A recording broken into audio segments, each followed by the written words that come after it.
Welcome to this tutorial on writing build scripts in Gradle. Gradle is a build automation tool that saves time and effort when building, testing, and deploying software projects. In this tutorial, we will cover the basics of Gradle build scripts. Before we dive into the code, let's introduce some basic concepts in Gradle.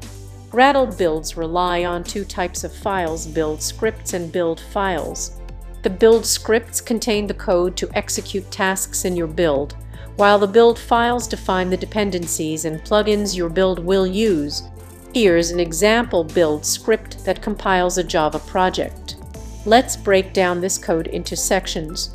The first section defines the plugins required for the project. In this example, the second section contains the repositories where libraries and dependencies are downloaded from. In this example, the next section is for defining dependencies for the project. In this case, the Guava library. The source sysits block defines where the source code is located. In this example, we set it to the cert folder.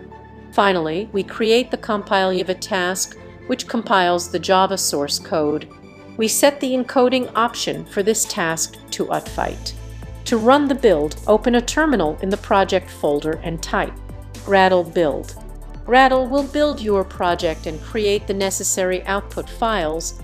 You can also run individual tasks such as Gradle compile Java or Gradle clean.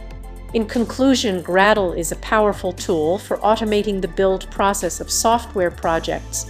With just a few lines of code, we can compile, test, and deploy our applications.